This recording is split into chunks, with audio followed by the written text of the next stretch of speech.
पढ़ते हैं और आज जो हम पढ़ने वाले हैं वो विषय ही कुछ अलग है। नहीं, हाँ सर, अभी आ गया, अब दिखाई दे रही है सर। जी जी, चलिए बढ़िया है। कृपया आप सभी लोग सीधे बैठ जाइए। हम जो है फिर से पुनः अपनी प्रार्थना की ओर चलते हैं और हम जो है ईश्वर से प्रार्थना करते हैं। आइए हम सबके सब मिलकर के प्रार्थना करते हैं। अब जिस किसी ईश्वर को याद करते हैं, जिसकी प्रार्थना करते हैं, उस ईश्वर से आप प्रार्थना करेंगे। ओम सहना भवतु सहनौ भुनक्तु सह वीर्यं करवावहै तेजस्विनावधीतमस्तु मा विद्विषावहै। ओम शांति शांति शांति। हे ईश्वर, हम सभी पढ़ने वाले को ये जो कुछ आज हम ज्ञान ग्रहण करने जा रहे हैं यह लाभप्रद हो, हमारा ज्ञान वर्धन करने वाला हो। आज का जो सत्र है हम सबके लिए फलदायक हो, ऐसे हमारी आपसे प्रार्थना है।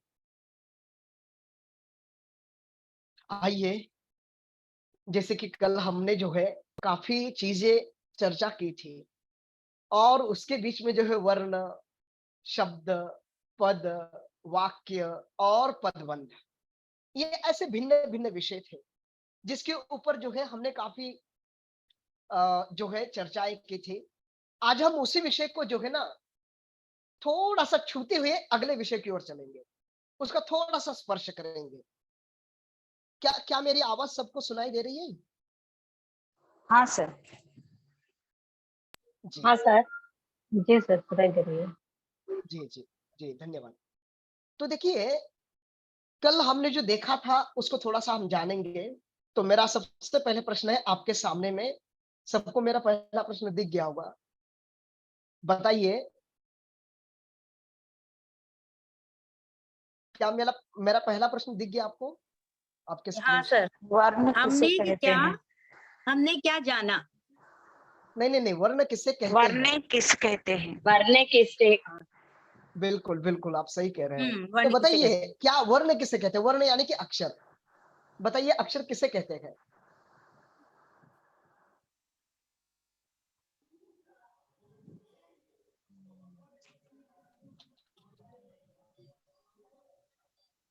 स्वर और व्यंजन को मिलकर आता है, उसे वर्ण कहते हैं। आकृति से, स्वर आकृति जिसका अंत ना हो। लघुतम ध्वनि चिन्ह, सर, इसके खंड नहीं हो सकते। सर वर्ण ध्वनि चिन्ह। वर्ण वो अक्षर है, रूप, आकृति, रंग, स्वरूप, हिंदी व्याकरण में आकृति वाले शब्द।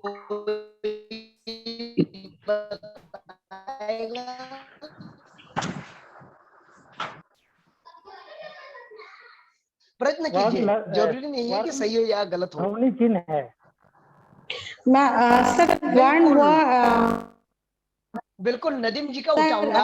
वर्ण जो होता है ध्वनि बिल्कुल चिन्ह बिल्कुल है। नदीम। उसके खांड या सिंबल है। हम जो साउंड टुकड़े नहीं किए जा सकते। हम जो साउंड आकृति निकालते हैं जिसका उसका चिन्ह अंत है, ना हो। सिंबल। की आकृति शब्द कहते हैं जिसका नाश नहीं और होता है जिसे सर। डिवाइड नहीं किया जा सकता।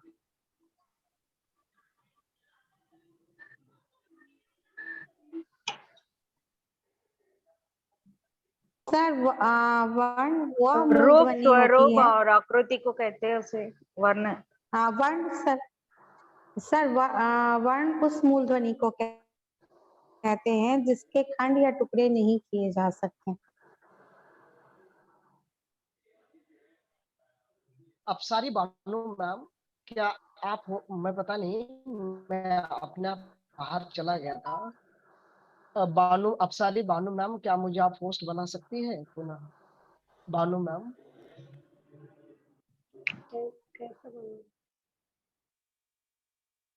आप जो है ना पार्टिसिपेंट लिस्ट में जाइए। जी sir.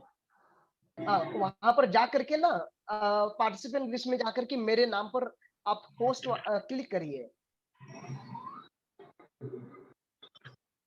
Yes ma'am, thank you ma'am, बहुत बहुत धन्यवाद आपका। तो देखिए, पता नहीं मैं ही बाहर हो गया था इससे मीटिंग से ही। क्या क्या मेरी स्क्रीन दिखाई दे रही है? हाँ सर। हाँ सर। वर्ण किसे कहते चलिए, हैं, ठीक है। शब्द तो कितने जैसे प्रकार कि होते हैं? जी, जी, जी, बिल्कुल। तो जैसे कि अभी मैंने आपको बताया था कि भाषा की सबसे शब्द छोटी दो प्रकार होते हैं। भाषा की जो सबसे छोटी इकाई होती है, वह जो है सुभान वर्ण अल्लाह। कहलाता है। ठीक है जी। तो वर्ण जो है, इन्हीं वर्णों का जो सार्थक या निरर्थक शब्द समूह होता है, वह जो है हमारा शब्द कहलाता है। शब्द कहलाता है। तो मेरा अगला प्रश्न आपके पास है, विकारी और अविकारी शब्द किसे कहते हैं? या दोनों में क्या अंतर है? विकारी शब्द वो है जिसमें लिंग, वचन, कारक और क्रिया के कारण बदलाव होते हैं। अविकारी शब्दों में ऐसा कोई बदलाव नहीं होता है। बिल्कुल, बिल्कुल मैम। फातिमा मैम, आपका उत्तर बिल्कुल सही है। देखिए, हमने कल चर्चा की थी, विकारी शब्द वो होते हैं जिनके अंदर कुछ परिवर्तन आता है। अच्छा, कोई बता सकता है विकारी और अविकारी में कितने आधार पर, कौन से आधार पर बदलाव आते हैं? सर कर्म के आधार पर, लिंग के आधार पर, कारक मतलब विभक्ति के आधार पर, वचन के आधार पर, काल के आधार पर परिवर्तन आते हैं सर। बिल्कुल मैम, निमिषा जी, बिल्कुल आपका उत्तर सही है। जो विकारी और अविकारी शब्दों में जो परिवर्तन आता है, वह 5 प्रकार से आता है, जैसे कि हमने कल चर्चा की थी। ठीक है, लिंग, वचन, पुरुष, क्रिया और कारक के आधार पर विकारी और अविकारी शब्दों में परिवर्तन आता है। ये कल हमने चर्चा की थी। चलिए आगे देखते हैं हम, पदबंध किसे कहते हैं? अगला प्रश्न है आपके सामने में, पदबंध किसे कहते हैं? पदबंध वाक्य में जब अनेक पद मिलकर एक इकाई का नाम बंधी सर, हुई आवाज आ रही है? व्याकरणिक इकाई का, बंधी हुई व्याकरणिक इकाई का व्याकरणिक इकाई का काम करते हैं, उसे उसे पदबंधन कहते हैं। बिल्कुल, बिल्कुल सही कह रहे हैं, कहा आपने मैम, बिल्कुल सही है। तो ये हमने कल जो है जाना था। तो बताइए, पदबंध कितने प्रकार के? पदबंध 5 प्रकार के होते हैं। बिल्कुल सही कहा आपने, पदबंध जो है वो 5 प्रकार के होते हैं। कौन प्रकार कौन से भेद है उसके? संज्ञा पदबंध, विशेषण, क्रिया विशेषण बिल्कुल मैम, और बहुत लोगों विशेष ने बताया। मैं पदबंधन। किसी का नाम नहीं ले पा रहा हूँ, लेकिन बिल्कुल आपका उत्तर सही है। पदबंध के जो है संज्ञा, सर्वनाम, विशेषण, क्रिया और क्रिया विशेषण। जी, और जी, क्रिया बिल्कुल। विशेषण सर। चलिए, कल हमने इन विषयों के बारे में जाना था एक गंभीर रूप से। आज हम जो है नए विषय की ओर चलते हैं, और आज का जो विषय है वह है रचना के आधार पर वाक्य भेद। आज का विषय क्या है? रचना के आधार पर वाक्य के भेद। देखिए, वाक्य का जो भेद है ना, वो 2 प्रकार का होता है। एक होता है अर्थ के आधार पर, और दूसरा होता है रचना के आधार पर वाक्य भेद। ठीक है, तो अर्थ के आधार पर जो है 8 प्रकार के भेद होते हैं, जिसे आप लोग सब जानते हैं, इसलिए मैंने उस विषय को नहीं लिया यहाँ पर। जैसे कि प्रश्नवाचक वाक्य, ठीक है, आज्ञावाचक वाक्य, आश्चर्यवाचक वाक्य, ठीक है, प्रश्नवाचक, विस्मयादि बोधक। ऐसे जो वाक्य होते हैं ना, उन्हें हम लोग ना अर्थ के आधार पर वाक्य बोलते हैं। और दूसरा प्रकार होता है वाक्य का भेद का रचना के आधार पर। रचना यानी कि बनावट। रचना को हम क्या कहते हैं? बनावट। बनावट यानी कि बनाना, तैयार करना, फ्रेम करना, जिसको बोलते हैं हम लोग। तो इसके आधार पर, रचना के आधार पर वाक्य के 3 भेद हैं। कितने भेद हैं? 3 भेद। 3 भेद। तो आज जो हम समझेंगे और जानने वाले हैं, आज का हमारा विषय है रचना के आधार पर वाक्य भेद। मैं आपको फिर से, ये फ्रेमिंग वर्ड्स हो गए ना सर, फ्रेमिंग वर्ड्स ना? नहीं वर्ड्स नहीं, सेंटेंसेस। अच्छा, फ्रेमिंग सेंटेंस, ओके। जी जी। देखिए कभी हम शब्दों को बना नहीं सकते, वाक्य को बनाना होता है। We can not create the words, हम लोग शब्द नहीं बना पाएंगे, ठीक है। हम केवल वाक्य बना सकते हैं शब्दों के सहारे से, ठीक फ्रेमिंग है। Sentences, framing sentences. हाँ जी। तो रचना के आधार पर जो है वाक्य के 3 भेद हैं। मैं यहाँ पर आपको फिर से बताना चाहूंगा, वाक्य के भेद 2 प्रकार के होते हैं। पहला होता है अर्थ के आधार पर, दूसरा होता है रचना के आधार पर वाक्य भेद। लेकिन मैं आपसे क्षमा चाहूंगा, हमारे पास समय इतना ज्यादा नहीं है, इसलिए मैंने जो है अर्थ के आधार पर वाक्य भेद का विषय नहीं लिया है। तो मैंने जो है ना, जो 9वीं और 10वीं में बहुत जरूरी होता है, उस विषय को मैंने यहाँ पर ले रखा है, वो है रचना के आधार पर। जी जी बिल्कुल सही कह रहे हैं। तो आइए आज जो है इस विषय को हम समझते हैं और जानते हैं। तो रचना के आधार पर वाक्य के भेद जो होते हैं वो 3 प्रकार के होते हैं, जैसे कि मैंने आपको बताया था। तो सबसे पहला क्या है, सरल वाक्य। दूसरा है, उसी को हम, उसका दूसरा नाम है साधारण वाक्य। और दूसरा भेद है संयुक्त वाक्य, जिसे हम और एक नाम से जाते हैं यौगिक वाक्य करके। और जो सबसे अंतिम और तीसरा भेद है वह है मिश्रित वाक्य अथवा मिश्र वाक्य, जिसे हम जटिल वाक्य के भी नाम से जानते हैं। तो देखिए मैं फिर से इसको दोहराता हूं, सरल वाक्य, संयुक्त वाक्य, मिश्र वाक्य। यानी कि इसको इंग्लिश में हम कहते हैं सिंपल सेंटेंस, कंपाउंड सेंटेंस, और एक होता है कॉम्प्लेक्स सेंटेंस। मैं निवेदन करना चाहूंगा, जिसका अगर आप नहीं बोले तो माइक बंद कर लीजिए।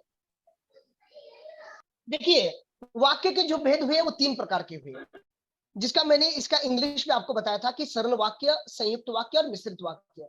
इसका क्रमशः इंग्लिश में क्या होगा, सिंपल सेंटेंसेस, दूसरा होता है कंपाउंड सेंटेंस, और तीसरा होता है कॉम्प्लेक्स सेंटेंस। तो ये जो है इंग्लिश कराया था कि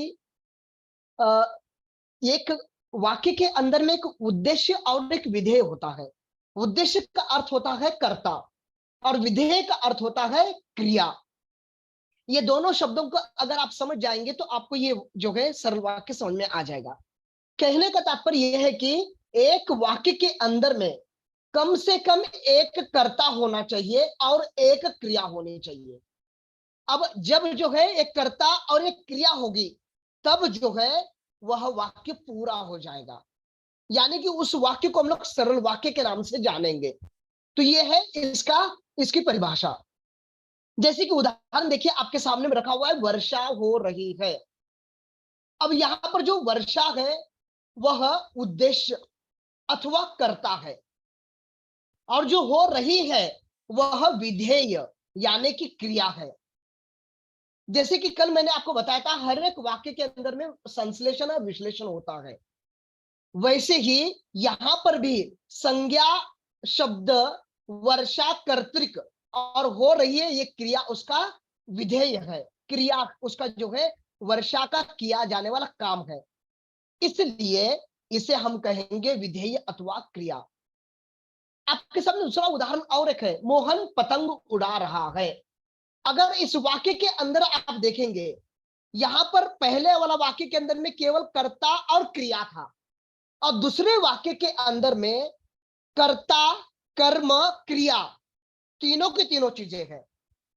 मतलब कि यह हुआ कि अगर किसी वाक्य के अंदर में कम से कम सरल वाक्य बनने के लिए 2 चीजें होना जरूरी है, भले कर्म हो चाहे न हो। ये थोड़ी सी आप समझने की कोशिश करेगा, यहां पर कर्म की कोई आवश्यकता नहीं है सरल वाक्य के लिए, बिल्कुल कोई आवश्यकता नहीं है। बिना कर्म के भी सरल वाक्य बनेगा, यही इसका नियम है सरल वाक्य का। चाहे कर्म हो चाहे कर्म न हो, तभी भी जो है सरल वाक्य अथवा साधारण वाक्य बना रहेगा। जैसे कि दूसरा उदाहरण देखिए आप, मोहन पतंग उड़ा रहा है। यहां पर जो मोहन है वह उद्देश्य है, और उड़ा रहा है वह उस मोहन का विधेय है। अर्थात मोहन करता हुआ और उड़ा रहा है, यह क्रिया हुई। लेकिन जो पतंग है, यहां पर पतंग शब्द ना ही कर्ता से जुड़ा हुआ है और ना ही क्रिया से जुड़ा हुआ है, लेकिन इसका संबंध है किसके साथ? कर्ता के साथ में संबंध है। तो यहां पर हमें क्या पता चला कि कर्म की कोई आवश्यकता सरल वाक्य के लिए नहीं होती है। यही इसका हमें एक नियम पता चल चुका है। अगला उदाहरण है, बच्चे मैदान में खेल रहे हैं। तो आप इन तीनों उदाहरणों से समझ सकते हैं कि सरल वाक्य के अंदर में कम से कम एक कर्ता और क्रिया का होना अत्यंत आवश्यक है। तो यह सरल वाक्य का नियम और उसके उदाहरण हुए। चलिए देखते हैं अगला वाक्य है हमारा। किसी को संदेह है क्या सरल वाक्य के अंदर में? नहीं sir. No sir, no sir. ठीक है, नहीं बिल्कुल, सर। धन्यवाद मैम। तो अगला जो वाक्य है अथवा रचना के आधार पर वाक्य का जो दूसरा भेद है वह है संयुक्त वाक्य, जिसे हम यौगिक वाक्य बोलते हैं।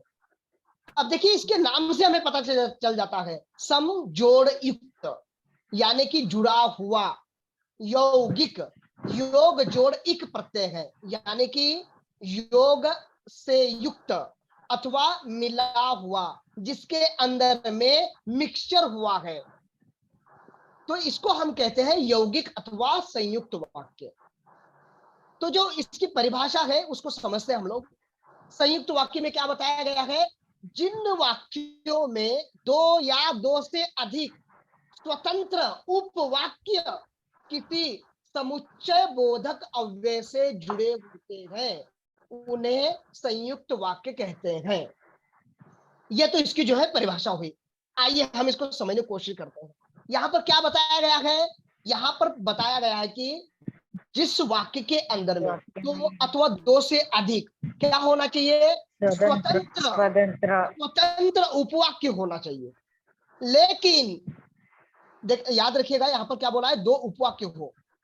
अब आपको उपवाक्य क्या है ये समझना चाहिए। उपवाक्य का अर्थ होता है आधे अधूरे वाक्य, जिसे हम इंग्लिश में कह सकते हैं इनकम्प्लीट सेंटेंस। हम लोग इसको इंग्लिश में क्या कहेंगे? Incomplete sentence. यानी कि ऐसे वाक्य होने चाहिए जो अपने आप में अधूरे हो, आधे हो, यानी कि उससे कोई काम पूरा नहीं बन रहा हो, अथवा मन के अंदर में कोई संशय आता हो, कोई संदेह आता हो या कोई डाउट आता हो। ऐसे वाक्यों को हम क्या बोलते हैं? उपवाक्य के नाम से जानते हैं। तो देखिए दो प्रकार के वाक्य होते हैं, पूर्ण वाक्य और उपवाक्य, अथवा प्रधान वाक्य और उपवाक्य। ठीक है, ये दोनों बातें समझने की आप कोशिश करिएगा। मैं फिर से एक बार बोलता हूं, उपवाक्य का अर्थ होता है उपवाक्य, यानी कि आधे अधूरे वाक्य, अथवा उस वाक्य के अंदर में एक वाक्य का महत्व कम होता हो, उसकी वैल्यू कम होती हो, ऐसे वाक्य उपवाक्य कहलाते हैं। दूसरा वाक्य क्या होता है? पूर्ण अथवा प्रधान वाक्य, यानी कि ऐसा वाक्य जो अपने आप में मजबूत हो, जो अपने आप में समर्थशाली हो, जो अपने वाक्य से कुछ अर्थ बताता हो, पूर्ण अर्थ बताता हो। ऐसे वाक्यों को हम क्या कहते हैं?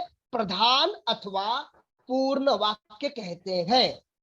तो ये पहले आप से मेरा निवेदन है, ये वाक्यों को आप समझ जाइए। उपवाक्य का दूसरा और एक नाम क्या होता है? गौण वाक्य बोलते हैं। प्रधान वाक्य का और एक नाम क्या है? पूर्ण वाक्य भी है। ठीक है, तो उपवाक्य का नाम क्या हुआ? उपवाक्य, अप्रधान वाक्य, गौण वाक्य। तो ये तीन नाम है इसके पूरे। ठीक है, और इसके नाम क्या होंगे फिर? पूर्ण वाक्य के पूर्ण वाक्य, प्रधान वाक्य, और उसका और एक नाम बोलेंगे हम लोग ऐसा वाक्य जो अपने आप में समर्थशाली हो। शायद आपको समझ में आ गया होगा। चलिए मैं आप किसी से जानना चाहूंगा, बताइए उपवाक्य क्या किसे कहते हैं? गौण वाक्य को, जो गौण पूर्ण मीनिंग, कंप्लीट मीनिंग नहीं देता है। बिल्कुल सही कह रहे हैं आप, जो पूरा अर्थ न देता हो, अथवा जिस वाक्य से पूरा अर्थ प्रकट न होता हो, ऐसे वाक्य को हम पूर्ण उपवाक्य बोलते हैं। अब इसका विरोध यानी इसके विरुद्ध वाला जो है वो प्रधान वाक्य हुआ। तो यहाँ पर सामान्य रूप से हमें क्या समझना चाहिए? संयुक्त वाक्य के अंदर में दो अथवा दो से अधिक उपवाक्य होते हैं, लेकिन अब यहां पर एक टर्म एंड कंडीशन बोल रहा है। वो कंडीशन क्या है? ऐसे दो आधे अधूरे वाक्यों को समुच्चय, क्या बोल रहा है? समुच्चय बोधक अव्यय शब्दों से जोड़ा जाएगा, तब जाकर के वे दोनों अधूरे वाक्य पूरे वाक्य बन जाएंगे। कोई कोई कोई बता सकता है इसको, थोड़ा सा समझा सकता है संयुक्त वाक्य किसे कहते हैं?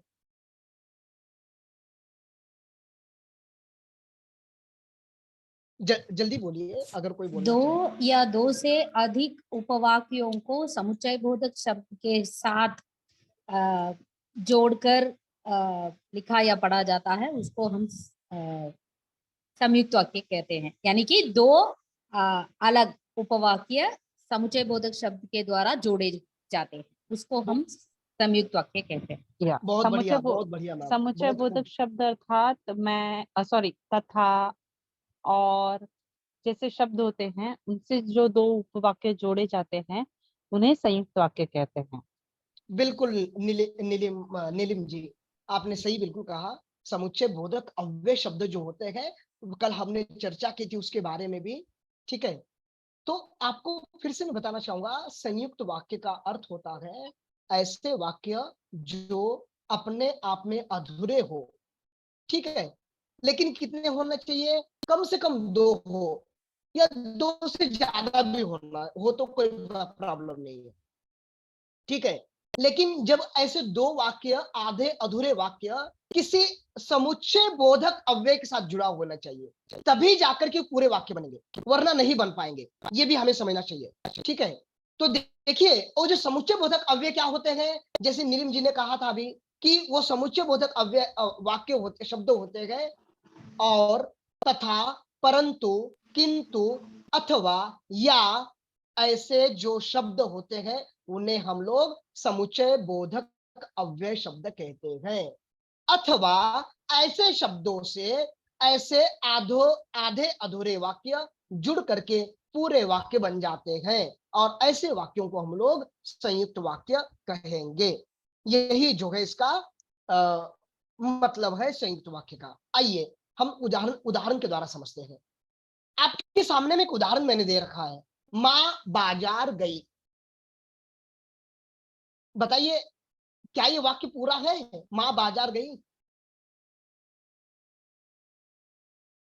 नहीं नहीं सर, माँ बाजार गई।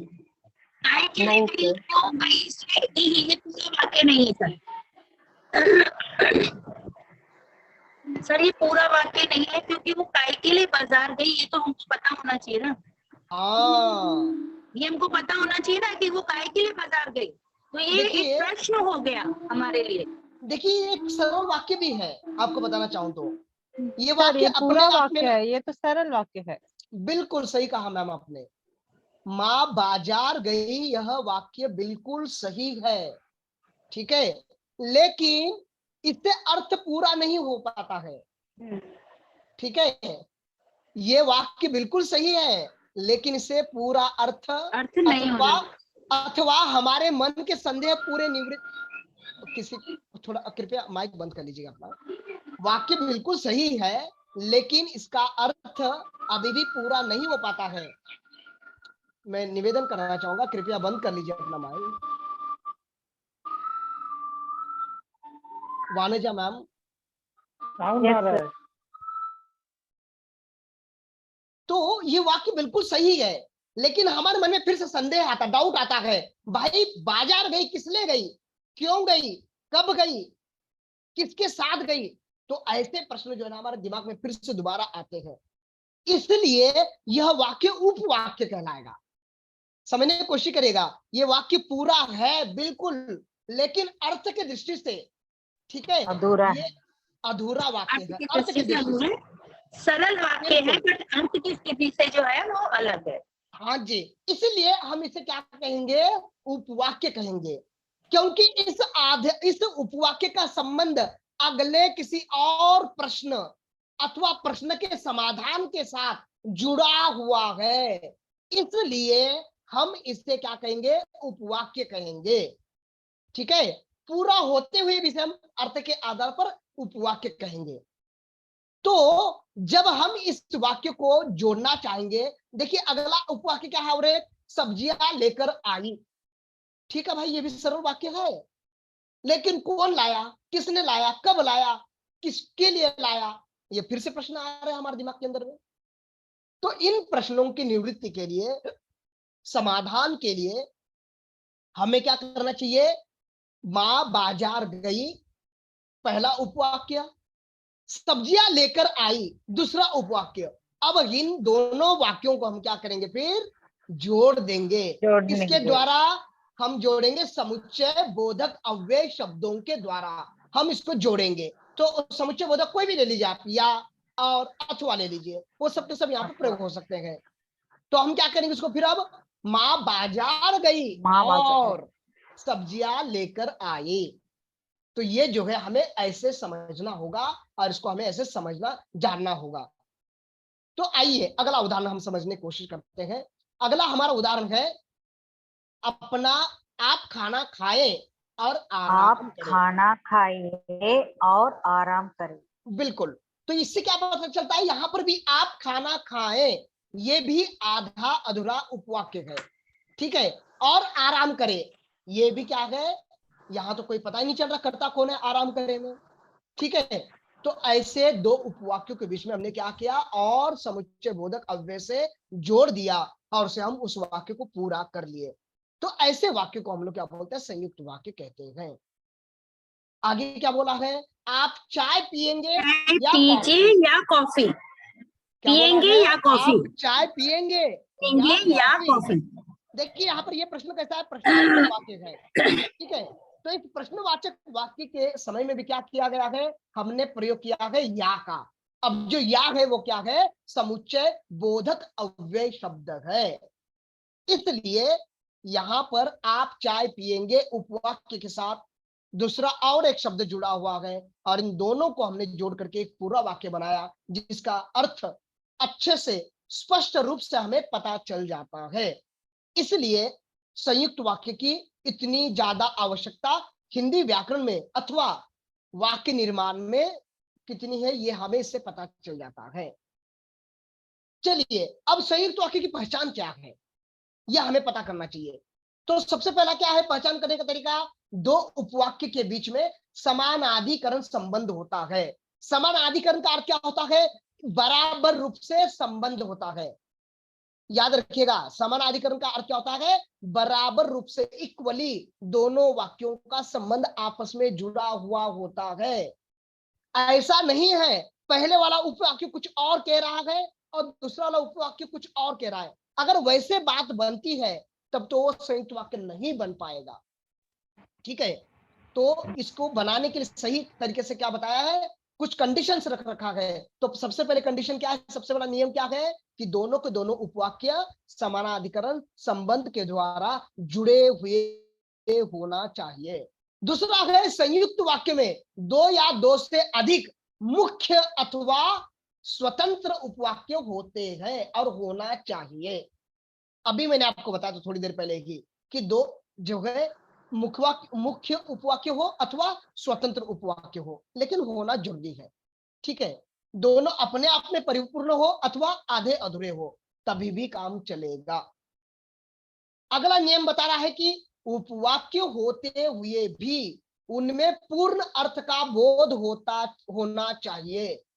ठीक है, अगर ऐसा नहीं है कि दोनों वाक्यों को हमने जोड़ लिया लेकिन उसका कोई अर्थ नहीं आ रहा है और अभी भी हमारे मन का प्रश्न या अथवा संदेह पूरा नहीं हुआ, तब तो वो क्या है, पूरा वाक्य नहीं कहलाएगा अथवा वो संयुक्त वाक्य नहीं बन पाएगा।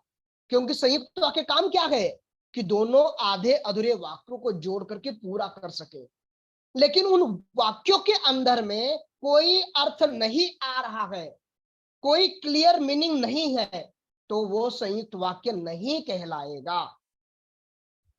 थोड़ा सा ध्यान में रखिएगा, ये इसके नियम है संयुक्त वाक्य को पहचान करने के अथवा उसको जानने के। ठीक है, देखिए आगे, मुख्य उपवाक्य अपने पूर्ण अर्थ की अभिव्यक्ति के लिए किसी दूसरे वाक्य पर अवश्य क्या होता है, आश्रित होता है। यानी कि निर्भर होता है। जैसे कि अभी मैंने आपको बताया था, आप चाय पिएंगे या कॉफी।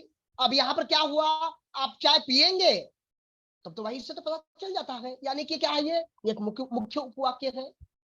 और जो कॉफी था वो क्या है, वो उपवाक्य ऐसा है जो पहले वाले वाक्य के साथ जुड़ा हुआ है। ये हमें समझना चाहिए। किसी को संयुक्त वाक्य में संदेह है? No sir. जी, तो बताइए सरल वाक्य किसे कहते हैं? थोड़ा हम पीछे चलते हैं जल्दी। जिन वाक्यों में एक उद्देश्य तथा एक विशेष होता है उन्हें सरल वाक्य कहते हैं। बिल्कुल, में कर्म नहीं होता, सरल वाक्य साधारण वाक्य होना। और संयुक्त वाक्य पर किसे सरल कहेंगे? वाक्य में ये क्रिया होती है। बिल्कुल, एक क्रिया होती है और एक कर्ता होता है। कर्ता। सही कह रहे हैं। तो बताइए फिर संयुक्त वाक्य क्या है? जो उपवाक्यों से जुड़े हो। जिन वाक्यों में दो या दो से अधिक स्वतंत्र उपवाक्य किसी समुच्चय बोधक अव्यय से जुड़े होते हैं उन्हें संयुक्त वाक्य कहते हैं। बिल्कुल बिल्कुल बानु मैम, बिल्कुल आपने सही कहा कि जो है ऐसे वाक्य हो जो उपवाक्य हो, स्वतंत्र हो और किसी समुच्चय बोधक अव्यय के द्वारा जुड़े हुए हो, ऐसे वाक्यों को हम लोग जो है संयुक्त वाक्य बोलते हैं। तो क्या आप बता सकते हैं समुच्चय बोधक अव्यय कौन कौन से हैं? कोई भी 2-3 एग्जांपल दे दीजिए। तथा, परंतु, या, किंतु, और या, अथवा। बिल्कुल अथवा, सही कहा यस। आपने 3 से ज्यादा बताए, बहुत बढ़िया मैम। चलिए आइए अब अगली और अगला विषय लेते हैं। तो रचना के आधार पर वाक्य का जो सबसे अंतिम और तीसरा जो भेद है वह है मिश्रित वाक्य अथवा मिश्र वाक्य, जिसे हम कहते हैं कॉम्प्लेक्स सेंटेंस करके। ठीक है, तो जो मिश्र वाक्य होता है, मिश्र यानी कि मिक्सचर, जैसे हम बोलते हैं ना, यानी कि मिला हुआ, खिचड़ी किया हुआ, सब कुछ मिला दिए एक के अंदर में, ऐसे वाक्य को हम लोग बोलते हैं क्या? मिश्र वाक्य। आइए हम समझते हैं इसको और जानने की कोशिश करते हैं। मैं आपको ना एक बात बताने वाला हूं, थोड़ा सा गौर कर रहे हैं, ठीक है? जैसे ही मैं वहां गया वैसे ही वह चली गई। बताइए इसके अंदर में आपको क्या विशेषता दिखाई दी इस वाक्य के अंदर? जैसे ही मैं वहां गया वैसे ही वह चली गई।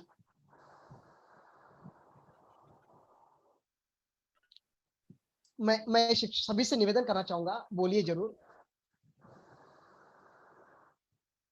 मैं वाक्य चेंज करूं क्या? अगर नहीं समझ में आया तो वाक्य चेंज करूं?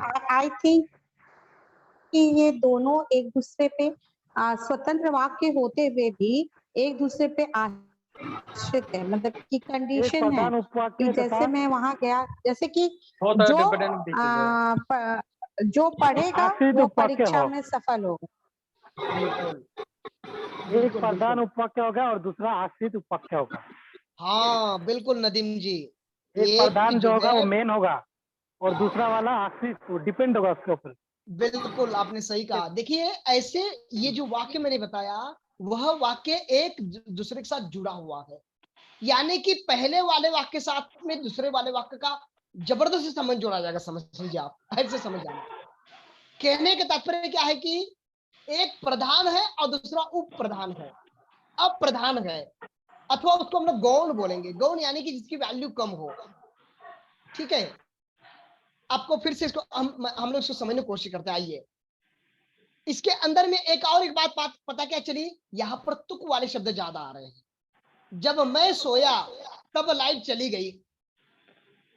क्या पता चला फिर से यहाँ पर? जब तब। पहले वाला जो वाक्य मैंने बताया था वही, वहां पर क्या था? जैसे वैसे, जैसे वैसे। जी बिल्कुल। जो सो। हाँ जी, जो सो। और फिर अब इसमें इस वाले वाक्य में आ गया जब तब। जब तब, बिल्कुल। तो मैं ये आपको यही बताना चाह रहा हूं, क्योंकि मिश्र वाक्य में ऐसी खिचड़ी होती है। क्या होती है मिश्र वाक्य के अंदर में? ऐसी खिचड़ी पकी जाती है, यानी कि ऐसे पूरा मिक्सर कर करके बनते हैं हम लोग। ठीक है, आइए हम समझते हैं इसको और जानने की कोशिश करते हैं। रचना के आधार पर वाक्य का सबसे अंतिम जो भेद है वह है मिश्र वाक्य। ठीक है, चलिए देखिए, तो मिश्र वाक्य किसे कहते हैं ये हम सबसे पहले समझते हैं। तो क्या बताया? जिस वाक्य में एक वाक्य मुख्य उपवाक्य की हो, याद रखिएगा, ध्यान सुनिएगा, एक वाक्य मुख्य उपवाक्य हो और दूसरा अथवा अन्य उपवाक्य उस पर आश्रित हो। क्या बोल रहा है? पहले वाले अथवा दूसरे वाले वाक्य के ऊपर में आश्रित हो, निर्भर हो, ऐसे वाक्यों को हम मिश्र वाक्य कहते हैं। शायद आपको समझ में आया होगा, मैं इसको दोबारा आपको समझाने की कोशिश करता हूं। यानी कि मान ले दो वाक्य है, पहले वाला मुख्य उपवाक्य है, यानी कि प्रधान उपवाक्य है, और जो दूसरा वाला है ना वो गौण है। ठीक है, और वो दूसरा वाला जो है पहले वाले के ऊपर में आश्रित हो, निर्भर हुआ हो। यानी कि एक वाक्य ऐसा है जो अपने आप में थोड़ा बहुत मजबूत है, अपने आप में समर्थशाली है, लेकिन जो दूसरा वाला वाक्य है ना वो पहले वाले वाक्य का अलावा कुछ काम नहीं कर सकता है, यानी कि उसका कोई वजूद ही नहीं है। आप ये ऐसे समझ जाइए। यानी क्या कहने का तात्पर्य क्या हुआ? ऐसा एक वाक्य होता है जो अपने आप में बहुत ही समर्थशाली होता है, प्रधान होता है, इंपॉर्टेंट होता है, लेकिन जो दूसरा वाला होता है वो क्या होता है? अपने आप में कमजोर होता है, अपने आप में पूरा नहीं होता है। ठीक है, तो ऐसे वाक्यों को हम लोग मिश्र वाक्य कहते हैं। यानी कि मिश्र वाक्य में एक वाक्य प्रधान उपवाक्य होता है, दूसरा वाला गौण उपवाक्य होता है। अब गौण क्या होता है? अप्रधान, अनइम्पॉर्टेंट जिसको बोलते हैं हम लोग, और एक होता है हाफ सेंटेंस लेकिन वो प्रधान होता है। आइए इसको हम उदाहरण के द्वारा समझते हैं। क्या सबको समझ में आ गया कि इसकी परिभाषा मिश्र वाक्य किससे कहते हैं? समझ में आ गया? जी हाँ। जी जी नदीम जी। यदि मैं सफल करता है तो? जी जी चंद्रकला मैम बोली, बिल्कुल सही कह रही थी आप। यदि मैं परिश्रम करता तो सफल हो जाता, तो मैं सफल हो जाता। बिल्कुल आपने सही सफल कहा। हो जाता। बिल्कुल बिल्कुल मैम, आपका बिल्कुल प्रयत्न सही है। देखिए जैसे चंद्रकला मैम ने कहा था अभी यहाँ पर कि यदि मैं परिश्रम करता तो सफल हो जाता। देखिए यहाँ पर क्या हुआ? यदि मैं परिश्रम करता तो, यानी कि पहला वाला वाक्य कैसा है? मैं परिश्रम करता तो। ठीक है, ये क्या है? प्रधान उपवाक्य है। लेकिन जो दूसरा वाला वाक्य है वो क्या है? सफल हो जाता। तो जो दूसरा वाला वाक्य है वो क्या है? गौण है। वो पहले वाले वाक्य के साथ में निर्भर है, अथवा पहले वाला वाक्य दूसरे के साथ निर्भर है, यानी कि दोनों का आपस में संबंध जुड़ा हुआ है। ठीक है, तभी वो वाक्य पूरा हो पाता है। लेकिन ऐसे वाक्यों को जोड़ने के लिए हमें कुछ अतिरिक्त यानी कि एक्स्ट्रा वर्ड्स का इस्तेमाल करना पड़ेगा। क्या करना पड़ेगा? हमें कुछ अतिरिक्त शब्दों का प्रयोग करना पड़ेगा। ऐसे शब्द हो जो तुक वाले हो। तुक यानी कि आपको पता है तुक मतलब कि जिसका एक जैसे स्वरूप होता है। ठीक है, उसको हम लोग तुक बोलते हैं। जैसे कि एग्जांपल आपको बताना चाहूंगा, जब तब जो त्यों, ये वाले तुक वाले शब्द कहलाते हैं। अगर मगर। हाँ जी बिल्कुल, अगर मगर, आप बिल्कुल सही कहा आपने। तो ऐसे जो शब्द है, ऐसे अतिरिक्त यानी कि एक्स्ट्रा वर्ड्स का प्रयोग करके हमें पूरा वाक्य बनाना पड़ेगा, और इन अतिरिक्त शब्दों से ही ये वाक्य पूरे बन सकते हैं, वरना कभी नहीं बन पाएंगे। तो देखिए मधु जी, शायद आपकी ओर से आवाज आ रही है, मधु मैम।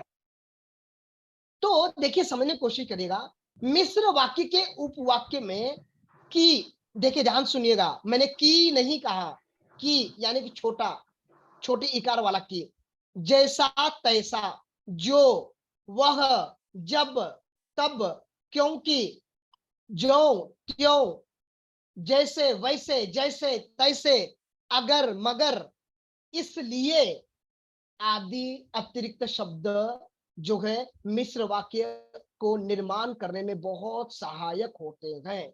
अथवा हम आप ये कह सकते हैं कि इन शब्दों का अवश्य रूप से इस्तेमाल करना ही पड़ता है मिश्र वाक्य को बनाने के लिए। चलिए हम उदाहरण के द्वारा समझते हैं। देखिए, जैसे ही शाम हुई वैसे ही बिजली चली गई। देखिए वाक्य के अंदर मैंने क्या है, वैसे ही नहीं लिखा मैंने, लेकिन अगर आप ऐसे बोलेंगे जैसे ही शाम हुई वैसे ही बिजली चली गई। अब यहां पर आप देख सकते हैं, मैंने ना पहले वाले उपवाक्य के बाद में मैंने कॉमा लगा रखा है, अल्प विराम मैंने लगा रखा है। अब इससे भी हमें पता चलना करना चाहिए कि जिस वाक्य के अंदर में कॉमा लगता है वह वाक्य मिश्र वाक्य होता है। मैं आपको बताना चाहूंगा, कभी भी सरल वाक्य में कॉमा यानी कि अल्प विराम का प्रयोग नहीं होता है। कभी भी संयुक्त वाक्य में अल्प विराम का प्रयोग नहीं होता है। केवल और केवल मिश्र वाक्य में ही अल्प विराम का प्रयोग किया जाता है और करना चाहिए अगर आवश्यक हो तो। ये थोड़ा समझने की कोशिश कीजिएगा, ठीक है? क्योंकि हम लोग कई बार लिखते तो बहुत अच्छा है, लेकिन हम भी कई बार गलतियां कर जाते हैं और बच्चे भी गलतियां कर जाते हैं। और जब भी आप उत्तर वगैरह चेक करते हैं तब इन बातों का जरूर ध्यान दीजिए कि अगर आपका बच्चा बिना आवश्यकता के अगर कॉमा का प्रयोग कर रखा है तो उसे सही तरीके से समझाए। और अगर हम भी गलती करते हैं तब भी हमें यहाँ पर अपने आप में बदलाव करने की आवश्यकता है। कहने का तात्पर्य मेरा यही है कि मिश्र वाक्य को समझने के लिए आपको क्या करना चाहिए, जो अतिरिक्त शब्द है उनकी पहचान करनी चाहिए। और दूसरी पहचान क्या है, कॉमा यानी कि अल्प विराम। ये दो चीजों से हमें पता चल जाएगा कि ये वाक्य कौन सा है, ठीक है? आइए और हम उदाहरण समझते हैं।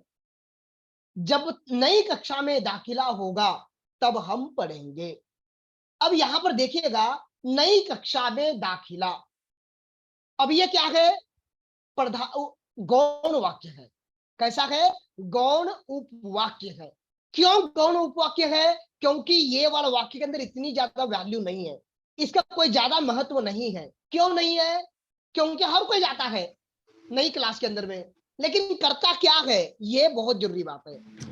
तो उसका अर्थ स्पष्ट नहीं हो रहा है, तो इसलिए हमें क्या करना पड़ेगा, फिर हमें पता करना होगा अगले वाले उपवाक्य के छोर। तो पहला जो नई कक्षा में दाखिला, यह गौण उपवाक्य है। तब हम पढ़ेंगे अथवा हम पढ़ेंगे, ये वाक्य कैसा है, प्रधान उपवाक्य है। इसलिए हमें क्या करना पड़ेगा, ये दोनों उपवाक्यों को, प्रधान और गौण उपवाक्यों को अतिरिक्त शब्दों का सहारा लेकर के जोड़ करके एक नया और सही वाक्य बनाना पड़ेगा। जैसे कि जब नई कक्षा में दाखिला होगा तब हम पढ़ेंगे। तो आप अपनी ओर से उदाहरण बताइए अब ऐसे वाले, ताकि पता चलेगा कि आप कितना समझे इस विषय को। जी, एक एक उदाहरण प्रयत्न करिए अपने ओर से, केवल एक उदाहरण। सर, जैसा मैं कर्म करूंगी वैसा फल मुझे प्राप्त होगा। बिल्कुल बिल्कुल मैम, सही है मधु मैम। जैसे मैं कर्म करूंगी वैसे फल मुझे प्राप्त होंगे, बिल्कुल सही कहा आपने। आगे जब आगे मैं बाजार गई तब वर्षा हुई। बिल्कुल फातिमा मैम, बिल्कुल सही उत्तर है। आगे बोलिए, प्रयत्न कीजिए कृपया सभी लोग एक एक उदाहरण का। जब आंधी आई तो धूल उड़ने लगी। बिल्कुल मैम, सही कहा आपने। वाक्य कठिन था लेकिन आपने बहुत बढ़िया बनाया। बिल्कुल सही कहा आपने मैम। जब आंधी आई तो धूल उड़ने लगी। हाँ जी बोलिए। हाँ, जितना जरूरत हो उतना ही भोजन लो। बिल्कुल मैम, सही कहा आपने, बहुत अच्छा संदेश भी दिया आपने। जितना जरूरत हो उतना ही भोजन ले। बिल्कुल मैम। और कोई मैम? मैं चाहता था कि आज अंग्रेजी पढ़ूं। नहीं, आपका आपका उत्तर स्पष्ट नहीं है। मैं चाहता था कि आज अंग्रेजी पढ़ूं। बिल्कुल बिल्कुल सही कह रहे हैं, बिल्कुल सही उत्तर है जी। नेक्स्ट चलिए हम जहाँ आगे एकता है वहाँ शक्ति है। हाँ जी, बिल्कुल सही कहा आपने, बिल्कुल वाक्य सही है। जी जी अध्यापक ने कहा कि कल छुट्टी है। नदीम जी, बच्चे बड़े खुश होंगे आप क्लास में बोलेंगे तो। जी देखिए बिल्कुल सही कहा। तो यही ऐसे जो वाक्य है ना, ये सब के सब मिश्र वाक्य है, ठीक है।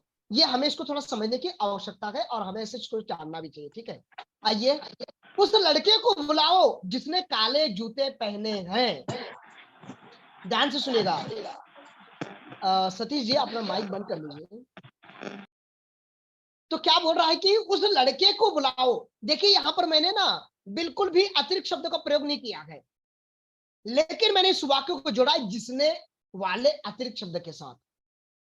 तो आपको बताना चाहूंगा यहां पर हम दो उपवाक्यों के बीच में जिसने, किंतु, इसलिए, परंतु आदि शब्दों का इस्तेमाल कर करके भी आप मिश्र वाक्य बना सकते हैं। जरूरी नहीं है कि हर एक जगह पर आप तुक वाले शब्द का प्रयोग करें। मैं आपको बताना चाहूंगा यहां पर फिर से, मिश्र वाक्य बनाने के लिए आवश्यक नहीं है कि हमेशा तुक वाले शब्द का प्रयोग करें। हम उसके अलावा भी जिसने, किंतु, परंतु, इसलिए आदि शब्दों का भी इस्तेमाल कर सकते हैं, क्योंकि इन शब्दों का भी आप इस्तेमाल करके मिश्र वाक्य बना सकते हैं।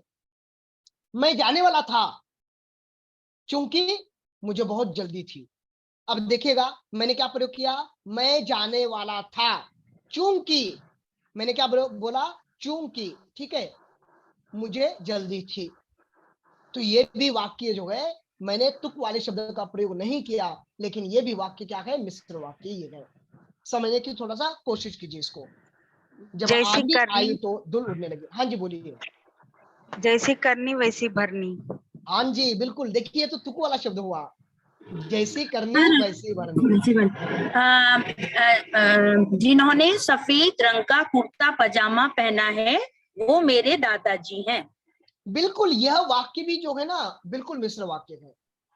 जिन्होंने सफेद कुर्ता पैजामा पहना है, कॉमा, वो मेरे दादाजी हमारे, हाँ, वो हमारे, बिल्कुल। मुझे ये वाक्य याद है कि मोदी ने ही नोटबंदी की थी। हाँ जी बिल्कुल बिल्कुल। मुझे याद है कि मोदी जी ने ही नोटबंदी की थी। हाँ जी मुझे याद है कि, यहाँ देखिए नदीम जी ने बहुत अच्छा वाक्य प्रयोग किया। देखिए यहाँ पर क्या कहा नदीम जी ने, मुझे याद है कि, यहाँ पर उन्होंने ना बड़ी वाली इकार का प्रयोग नहीं किया की के अंदर में, छोटी वाली की का प्रयोग किया है। मुझे याद है कि मोदी जी ने नोटबंदी की। नोटबंदी की थी, वहां पर की में जो है ना वो क्रिया के रूप में है। तो ये हमें समझना चाहिए, ठीक है। बिल्कुल बिल्कुल सही है नदीम जी। तो ये हम आपको बताने का उद्देश्य यहाँ पर यही है कि मिश्र वाक्य को हम अलग अलग प्रकार से बना सकते हैं, ठीक है। उसके बहुत सारे तरीके भी हैं बनाने के। चलिए अब हम समझते हैं कुछ अलग आधार पर। आपके सामने में जो है मैंने रख रखा है एक पूरा टेबल है, आप समझ सकते हैं मुख्य उपवाक्य, आश्रित मुख्य वाक्य क्या कैसे होते हैं क्या नहीं। आपके सामने में भी मैंने जो है कुछ उपवाक्य रख रखे थे। तो जैसे आप देख सकते हैं, बिजली गई, जैसे बिजली गई वैसे शाम हुई, या शाम हुई बिजली चली गई। जैसे ही शाम हुई वैसे बिजली चली गई। आप इसको उल्टा सुल्टा भी कर सकते हैं, ठीक है। आप पहले प्रधान वाक्य को रखिए या उप प्रधान को रखिए, कोई गलत नहीं होगा, दोनों ही सही उत्तर होंगे। चलिए हम आगे चलते हैं, हमारे पास समय नहीं है इसलिए। तो आप देख सकते हैं योजक जो, मैम थोड़ा सा माइक बंद कर दीजिए। तो यहाँ आप देख सकते हैं योजक जो शब्द है, जैसे, तो, जब, तो, जिसने, जब, तो, हमने इन क्या है समुच्चय योजक शब्दों का हमने यहाँ पर प्रयोग कर रखा था, अथवा अतिरिक्त शब्दों का हमने प्रयोग कर रखा था मिश्र वाक्य को निर्माण करने में। याद रखिएगा, संयुक्त वाक्य में समुच्चय बोधक अव्ययों का प्रयोग होता है, लेकिन मिश्र वाक्य के अंदर में योजक शब्दों का प्रयोग अथवा अतिरिक्त शब्दों का प्रयोग होता है। मैं फिर से दोहरा रहा हूं, सरल वाक्य में किसी का प्रयोग नहीं होता है। संयुक्त वाक्य के अंदर में समुच्चय बोधक अव्यय शब्दों का प्रयोग होता है, जैसे कि या, अथवा, किंतु, परंतु, ठीक है, और ऐसे शब्दों का प्रयोग होता है कहां पर? संयुक्त वाक्य में। ऐसे शब्दों को हम बोलेंगे समुच्चय बोधक अव्यय शब्द। लेकिन मिश्र वाक्य में क्या होता है? अतिरिक्त शब्द अथवा योजक शब्द, ठीक है। योजक शब्द का अर्थ क्या होता है? जो जुड़ने वाले अथवा जोड़ने वाले शब्दों को हम लोग योजक शब्द कहते हैं। शायद मुझे विश्वास है कि आपको यहां तक के समझ में आ गया होगा। किसी को कोई संदेह है यहां तक के सरल वाक्य में, संयुक्त वाक्य में अथवा मिश्र वाक्य में? नहीं है सर। नहीं सर। बहुत बढ़िया। नहीं सर, नहीं सर, नहीं सर, नहीं है सर। मुझे नहीं पता चल रहा कि मैं बहुत अच्छे से पढ़ा रहा हूँ, तब तो आपको समझ में आ रहा है या आप खुद जो है इस विषय को जानते जो बड़े निपुण है ऐसे लग रहा है। चलिए, बहुत अच्छी बात है, बहुत बहुत धन्यवाद आपका कि आप जो है बड़ी श्रद्धा से इस विषय को समझ रहे हैं। देखिए, आगे हम समझते हैं, संज्ञा उपवाक्य के बारे में हम समझेंगे। तो सबसे पहले हमें समझना चाहिए कि वाक्य जो होते हैं ना, वो अलग अलग प्रकार के होते हैं। उपवाक्य कैसे होते हैं? अलग अलग प्रकार से। संज्ञा उपवाक्य, सर्वनाम उपवाक्य, विशेषण उपवाक्य, क्रिया उपवाक्य और क्रिया विशेषण उपवाक्य। तो देखिए, जो उपवाक्य वाक्य के अंदर में संज्ञा का काम करता है उसे हम लोग संज्ञा उपवाक्य कहेंगे। ये तो बड़ा सिंपल सा है। यानी कि वाक्य के अंदर में ऐसा शब्द अथवा ऐसा उपवाक्य जो संज्ञा का काम कर रहा है, यानी कि संज्ञा की महत्ता को दिखा रहा है, उसको हम लोग संज्ञा उपवाक्य कहेंगे। ये तो सीधी सी बात है। जैसे कि देखिए, उदाहरण आपके सामने में, यानी कि संज्ञा उपवाक्य से पहले प्रायः की का प्रयोग होता है। जैसे कि अभी नदीम जी ने बहुत अच्छा उदाहरण प्रयोग करके हमें दिखाया था, ठीक है, नोटबंदी वाला उदाहरण। देखिए, मैं चाहता हूं कि तुम डॉक्टर बनो। अब यहां पर आप देख लीजिए कि जो प्रयोग हुआ है वो हमेशा संज्ञा उपवाक्य के लिए प्रयोग होता है। मैं आप सबको बताना चाहूंगा, जो की का प्रयोग होता है, छोटी इकार वाली की का, उसका प्रयोग केवल और केवल संज्ञा उपवाक्य के लिए ही होता है। किसी और के लिए होना बड़ा मुश्किल है, ठीक है। तो यहां पर आप देख सकते हैं, मैं चाहता हूं कि तुम डॉक्टर बनो। लेकिन आपको फिर से जानने की बात यहां पर जरूरी है, जब हम की का प्रयोग करते हैं ना, तब अल्प विराम का प्रयोग बिल्कुल भी नहीं होगा, ठीक है, क्योंकि वाक्य की पूर्ति उसी में हो जाती है। अगला वाक्य देखिए, राम को विश्वास है कि श्याम होली पर जरूर आ जाएगा या आएगा। तो यहां पर भी राम जो है वो संज्ञा उपवाक्य यहां पर प्रधान है, उसकी बहुत आवश्यकता इस वाक्य के अंदर में, इसलिए यहां पर क्या है, की का प्रयोग हुआ योजक शब्द का, और ये वाक्य पूरा ऐसे बनना। ऐसा लगता है कि महंगाई कम नहीं होगी, यहां पर भी देखिए की का प्रयोग हुआ है। गांधी जी कहते थे कि हिंसा नहीं करनी चाहिए। तो शिक्षक, मैं सभी से कहना चाहूंगा, जहां पर भी की का प्रयोग हमें दिखाई देता है वह वाक्य भी मिश्र वाक्य होगा। हमें अल्प विराम भले ही यहां पर नहीं दिखेगा, लेकिन वह वाक्य संज्ञा उपवाक्य अथवा हम लोग उसको संयुक्त वाक्य उपवाक्य बोलेंगे, मिश्र वाक्य कहेंगे, ठीक है। देखिए, आगे विशेषण उपवाक्य क्या है। जो उपवाक्य मुख्य उपवाक्य में संज्ञा अथवा सर्वनाम पदबंध की विशेषता को बताता है, उससे हम लोग विशेषण उपवाक्य कहते हैं। जैसे कि जिसने कार्य नहीं किया वह खड़ा हो जाए। अब यहां पर देखिए क्या बोल रहा है, जिसने कार्य नहीं किया। अब यहां पर क्या कर रहा है, संज्ञा के बारे में जिसने, सर्वनाम का प्रयोग हो रहा है यहां पर, ठीक है। अब उसकी विशेषता क्या बता रहा है, नहीं किया हुआ काम, ठीक है, अथवा कोई आलसी हो, ठीक है, या कोई जिसने काम अधूरा कर रखा है उसके बारे में बता रहा है। जो आदमी पढ़ाता है वह अध्यापक है। अब देखिए यहां पर विशेषता बता रहा पढ़ाने के वाली, ठीक है। पहले वाले में क्या बताया था, कार्य न करने की विशेषता। यहां पर क्या बता रहा है, पढ़ाने वाले की विशेषता। तो ऐसे जो शब्द है वो विशेषण उपवाक्य कहलाएंगे। अगला शब्द देखिए, उन अंकल को बुलाओ जिनके हाथ में बैग है।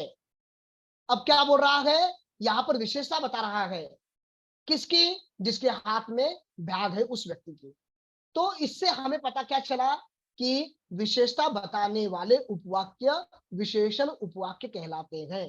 परीक्षा में ये कभी पूछता नहीं है ज्यादातर, ठीक है। परीक्षा में जो है ना ज्यादातर जो है हमें परिवर्तन करने के लिए कहा जाता है। सरल वाक्य से संयुक्त में, सरल वाक्य से मिश्र वाक्य में, और मिश्र से सरल, मिश्र से संयुक्त, संयुक्त से मिश्र, और संयुक्त से सरल में। जैसे कि आप सबके सब जानते हैं, इंग्लिश में हम लोग बहुत ज्यादा टेंस परिवर्तन करते हैं, काल परिवर्तन करते हैं।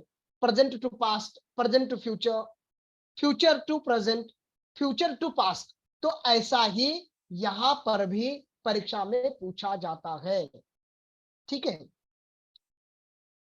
तो शायद आपको समझ में आ गया होगा संज्ञा और विशेषण उपवाक्य के बारे में। अगला है हमारा क्रिया विशेषण उपवाक्य। देखिए, क्रिया विशेषण उपवाक्य को हमें अगर समझना चाहिए तो यह है कि जिन वाक्यों के अंदर में क्रिया की विशेषता बताने वाले उस विशेषण के बारे में जहां पर उसकी प्रधानता हो, जहां पर उसकी आवश्यकता हो, ऐसे वाक्य को हम लोग क्रिया विशेषण उपवाक्य बोलते हैं अथवा कहते हैं। अब जो क्रिया विशेषण जो होता है ना, वो काल, रीति, स्थान, परिमाण और कार्य के द्वारा हमें द्योतन करता है। द्योतन यानी कि हमें जानकारी देता है। तो ये हमें चीजें समझने की जरूरत है। यानी कि जो क्रिया विशेषण के जो शब्द होते हैं वो हमें अलग अलग चीजों के बारे में जानकारी देते हैं।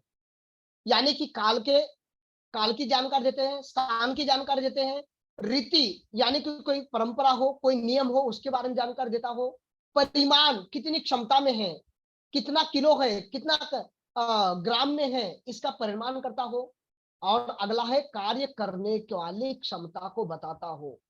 ऐसे सभी विशेषता को बताने वाले क्रिया विशेषण उपवाक्यों को हम लोग क्रिया विशेषण उपवाक्य कहलाते हैं, ठीक है। तो देखिए, इसके और कुछ चीजें समझने की कोशिश करेगा, आपको और भी उदाहरणों से पता चलेगा। देखिए, ये वाक्य थोड़ा सा कठिन है। क्या बोल रहा है कि इन वाक्यों में जहां पर जहां, जैसा, जब, जो, क्यों आदि समुच्चय बोधक अव्यय प्रयुक्त होते हैं, ठीक है। जैसे कि उदाहरण रूप से, जब राम आया तो बारिश हो रही थी। यहां पर क्या हो रहा है? जब, तो। अब ये तो जो है ना, ये क्या है? ये जो है विशेषण वाला उपवाक्य है। तो ये कालवाची है। कालवाची मतलब काल को बता रहा है। काल मतलब कैसे काल हुआ? जब राम आया तब, मतलब उस समय में, उस टाइम पर बारिश हो रही थी। तो ये काल को बताने के लिए हम लोग क्या करते हैं? तो वाले जो है समुच्चय बोधक शब्द का हम लोग सर, एक्सक्यूज मी सर, ये जी मैम। विशेषण उपवाक्य कैसे हो गया सर ये वाला? बिल्कुल मैम, क्योंकि कालवाची विशेषण शब्द है। ये क्या है? काल को बता रहा है, ठीक है। देखिए, मैं आपको दोबारा बताता हूं इस बात को। देखिएगा, कभी भी ना जो विशेषण शब्द होता है, क्रिया विशेषण, वो अव्यय शब्द होता है। जैसे कल मैंने आपको बताया था धीरे धीरे। अब धीरे धीरे क्या है? विशेषण है, ठीक है। लेकिन वो अव्यय वाला विशेषण है कि ओर चला गया, चोर उस ओर चला गया। अब देखिए, यहाँ पर जो है ना, ओर क्या है? किसी दिशा को बता रहा है, किसी स्थान को बता रहा है, वो भी विशेषण ही है। निमिषा जी, समझ में आ गया आपको? Sir yes. देखिए निमिषा जी, मैं आपको बताना चाहूंगा, जैसे मैं बोल रहा हूं वैसे ही आप कर रही है। अब इसका उत्तर क्या हुआ? यहाँ पर जो मैंने वैसे प्रयोग किया ना आपके नाम के आगे में, तो वो क्या कर रहा है? वो भी विशेषण है। तो इसलिए क्रिया विशेषण जो शब्द होते हैं ना, वो अव्यय शब्द होते हैं, ठीक है जी। Yes sir. जी, जैसे कि मैंने आपको बताया जल्दी जल्दी जा रहा है। अब देखिए, यहाँ पर जल्दी जल्दी जो है ना, वो विशेषण है। कैसा विशेषण है? क्रिया विशेषण है। देखिएगा, सुंदर, मोटा, पतला, कुरूप, दुष्ट, राक्षस। अब ये भी क्या है? विशेषण है। लेकिन किसके विशेषण हो सकते हैं? ये जो है संज्ञा के अथवा कर्म के विशेषण बनेंगे। लेकिन ऐसे विशेषण कभी भी क्रिया के नहीं बनेंगे। आप बना के दिखाइए, नहीं बनेगा। क्या है, नहीं बनेगा। क्यों नहीं बनेगा? नहीं बनेगा। क्योंकि ऐसे विशेषण ना हम लोग केवल संज्ञा सर्वनाम के साथ ही जोड़ सकते हैं, लेकिन जो क्रिया की विशेषता बताते हैं ना, वो क्रिया विशेषण थोड़े हट के होते हैं, कुछ अलग ही होते हैं। इसलिए हम उसका नाम क्या बोलते हैं? अव्यय वाले क्रिया विशेषण शब्द, अथवा क्रिया विशेषण का दूसरा नाम क्या है? अव्यय शब्द भी है।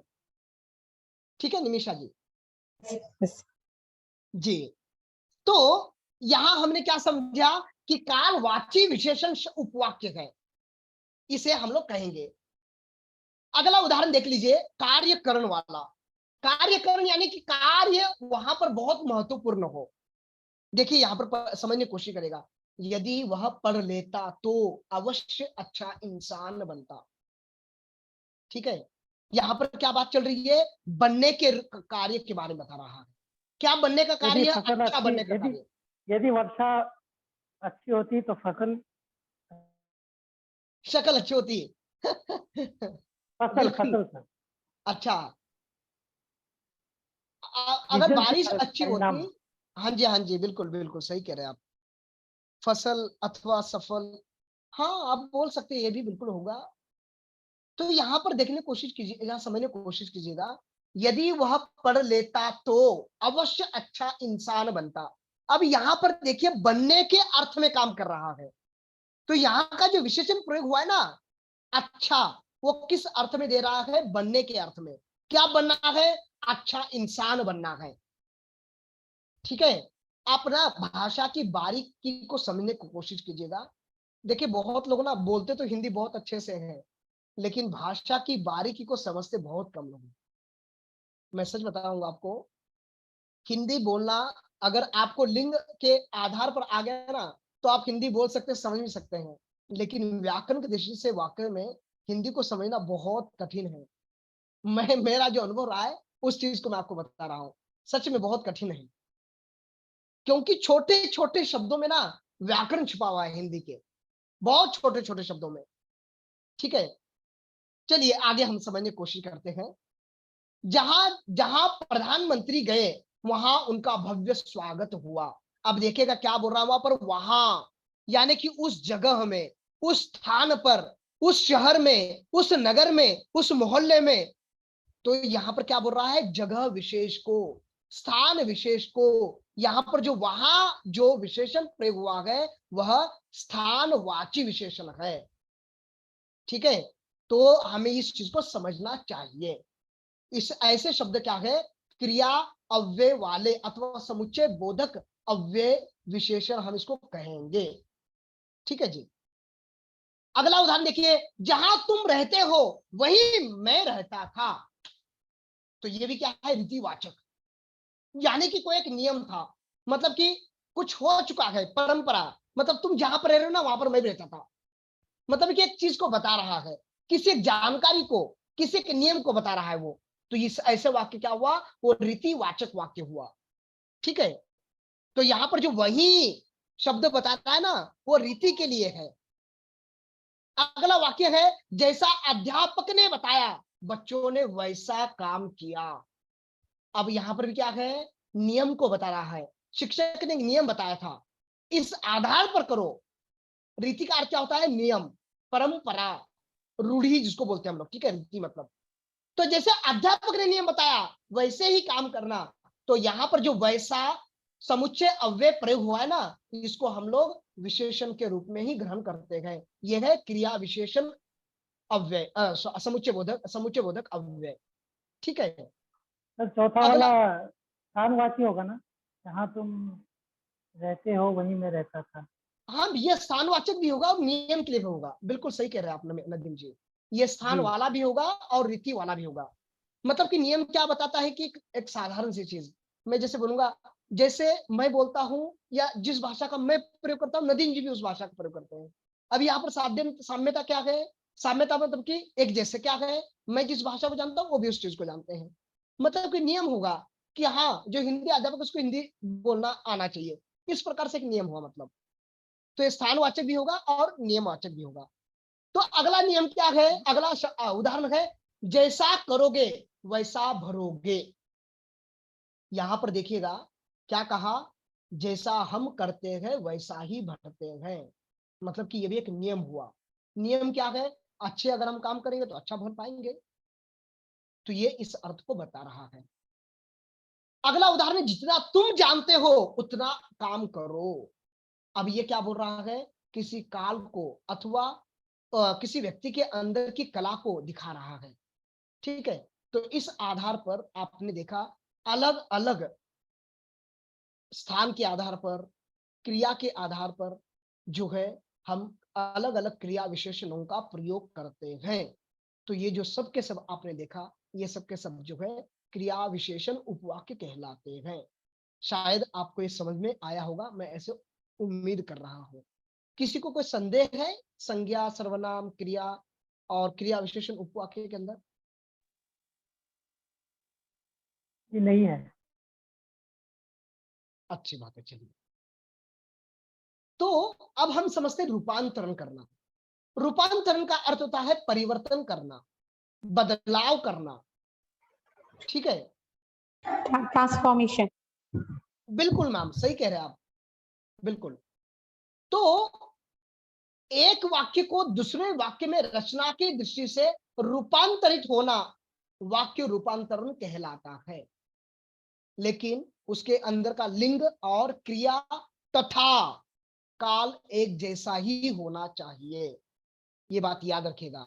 हिंदी में रचना के आधार पर वाक्य रूपांतरण करने का सबसे बड़ा नियम क्या है, उसी संज्ञा का कर्ता वही हो, काल वही हो और क्रिया भी वैसे ही होनी चाहिए। ठीक है, तो आइए हम समझते हैं। सरल वाक्य का संयुक्त वाक्य में, मिश्र वाक्य में रूपांतरण करना, संयुक्त का सरल में, मिश्र वाक्य में, मिश्र वाक्य का सरल तथा संयुक्त वाक्य में रूपांतरण कहलाना, यही जो है वाक्य रचना के आधार पर वाक्य रूपांतरण कहलाता है।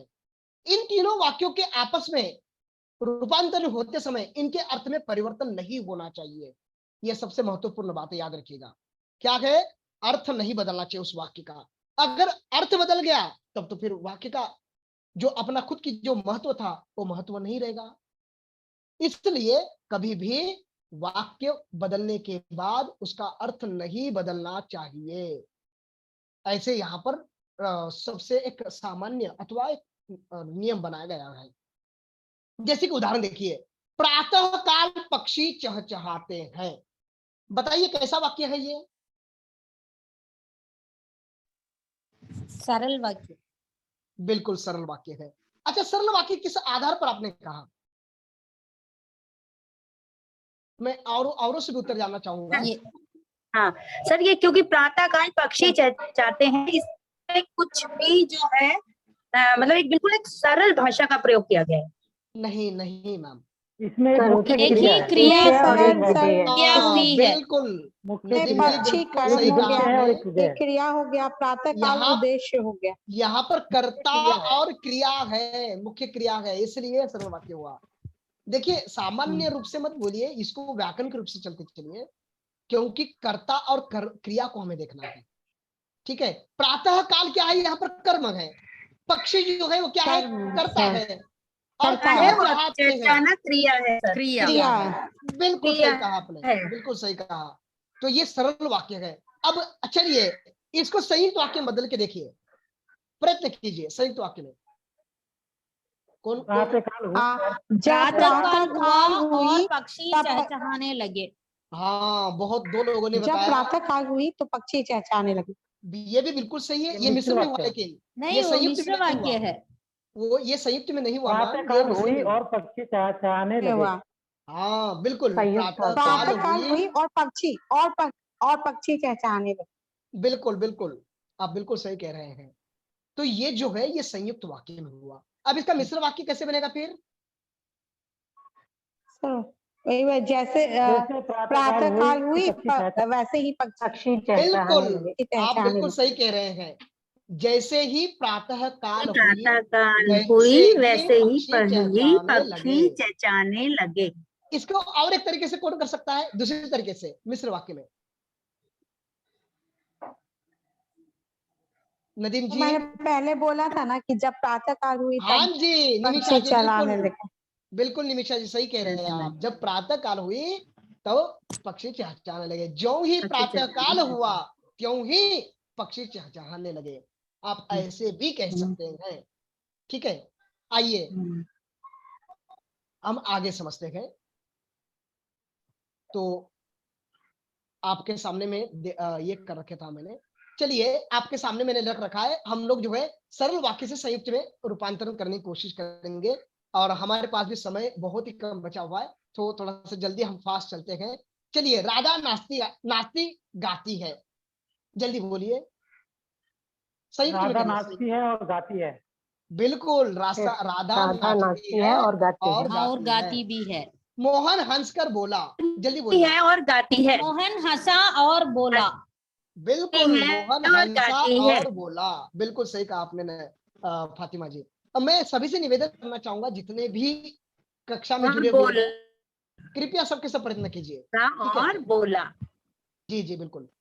जितने भी है यहाँ पर प्लीज सबके सब भाग लीजिएगा। चलिए जल्दी बोलिए, तुम पढ़कर सो जाना। तुम पढ़ना और फिर सो जाना। तुम पढ़ो और सो जाओ, अर्थ नहीं बदलना चाहिए, ठीक है। तुम पढ़ो और सो जाओ। जी। अगला वाक्य है, अंकित की कलम छूटकर गिर गई। अब देखते कौन बनाता है। अंकित की कलम छूटकर अंकित की कलम छूटी और गिर गई। बहुत बढ़िया, आप बिल्कुल काबिले तारीफ है, बिल्कुल सही आपका उदाहरण। अंकित की कलम छूटी और गिर गई। आइए अब हम उल्टा करते थोड़ा सा।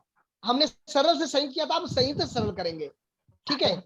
सभी लिख चुके हैं लेकिन सृजिता अभी तक लिख रही है। वाक्य कठिन है, याद रखना। देखते कौन करता है। सुजीता लिख रही है। नहीं, जी फिर से बोलिए सर। सभी आपके सामने में स्क्रीन में है मैम। सभी सभी लिख चुके हैं लेकिन सरिता अभी तक लिख रही है। नदीम जी, फातिमा जी, सभी के लिखने के बाद सुनीता लिख रही है। चलिए मैं आपको दिखाता हूँ। सभी के लिख चुकने पर भी सुजीता लिख रही है। बिल्कुल। चलिए अगला वाक्य है, निधि रात भर पढ़ती है ताकि परीक्षा देने की तैयारी कर सके। बड़ा वाक्य है, चलिए बनाइए जल्दी। निधि रात भर तैयारी के लिए निधि रात भर पढ़ती है। निधि रात भर पढ़कर परीक्षा देने की तैयारी करती है। देखिएगा, आपको बताना चाहूंगा, अगर आपको ऐसे बड़े बड़े वाक्य मिलेंगे ना, वहां पर क्या करना आपको, क्या बोलते हैं, क्या कहेंगे, अपूर्ण भूतकाल का प्रयोग करना आपको। अपूर्ण भूतकाल मतलब कि पढ़कर, लिखकर, सुनकर, ये जो अपूर्ण भूतकाल है इसका प्रयोग आप ज्यादा करना, ठीक है। तो वाक्य आसानी से जल्दी सरल वाक्य बन सकता है। अगला वाक्य है, अभिलाषा ने रोना शुरू किया और बेहोश हो गई। अभिलाषा रोते हुए रोकर बेहोश हो गई। अभिलाषा रोते हुए बेहोश हो गई। देखिए मैं आपको बताना चाहूंगा, मेरा करेक्ट था। बिल्कुल बिल्कुल मैम। देखिए ये जो वाक्य है ना, ये एक तरीके से नहीं बन सकते हैं, तरीके अलग भी हो सकते हैं, दो तीन प्रकार से बनते हैं, ठीक है। चलिए हम जो है अगला आगे चलते हैं, संयुक्त वाक्य से मिश्र वाक्य में, ठीक है। अब ये थोड़ा कठिन हो सकता है, मुझे पता है। चलिए हम प्रयत्न करेंगे फिर भी। चलिए बोलिए, सभी लिख चुके हैं लेकिन सरिता अभी तक लिख रही है। मिश्र में करिए। सभी लिख चुके हैं। कोई बोल सकता है? ये आपकी परीक्षा है, समझ लीजिए एक प्रकार से। सभी लिख चुके हैं, अभी सुनीता लिख रही है। नहीं, प्रयत्न ठीक नहीं होगा, ऐसा नहीं। चलिए मैं आपको दिखा देता हूँ उत्तर, ठीक है। अभी सुजीता लिख रही है जबकि सभी लिख चुके हैं, जबकि सब लिख चुके हैं, ठीक है। ऐसे थोड़े कठिन प्रश्न आते हैं, इसलिए मैंने देखा है, नहीं गलत है। चलिए बोलिए, निधि रात भर पढ़ती है ताकि परीक्षा देने की तैयारी कर सके। बोलिए। निधि इसलिए रात भर पढ़ती है ताकि परीक्षा देने की तैयारी कर सके। बिल्कुल, ये भी बिल्कुल सही है। बिल्कुल सही कह रहे हैं। निधि इसलिए रात भर पढ़ती है क्योंकि वह परीक्षा के देने की तैयारी वह परीक्षा देने की तैयारी करती है। बिल्कुल ठीक है। मैं आपको बताना चाहूंगा, जो नदीम जी ने बताया था वो भी सही था। ठीक है, मैं इसलिए आपको बताना चाहूंगा, जरूरी नहीं है वह कि परीक्षा की तैयारी कर रही है इसलिए रात भर पढ़ती है। हाँ बिल्कुल वो भी सही है। देखिए वाक्य ना मिश्र वाक्य का बहुत तरीके से बनता है। ठीक है, सरल में और संयुक्त में कुछ नियम एक जैसे होते हैं, और वाक्य भी कम प्रकार के बनेंगे, लेकिन संयुक्त मिश्र में बहुत प्रकार के बनते हैं वाक्य। तो गलत नहीं बोलना। ठीक है, आपके वाक्य बिल्कुल सही है, जो मैं बता रहा हूँ ऐसा नहीं है कि वही है सही। ठीक है, चलिए संयुक्त से मिश्र में करिए। वह बेहोश हो गई। नहीं सर जैसे ही अभिलाषा ने रोना शुरू किया वैसे वैसे ही बेहोश हो गए। बिल्कुल जो बिल्कुल ही अभिलाषा ने रोना शुरू किया, अभिलाषा बिल्कुल सही कह रहे हैं। चलिए बोलिए, एडिन फेसबुक का उपयोग करती है और या व्हाट्सएप का उपयोग करती है? जल्दी बोलिएगा।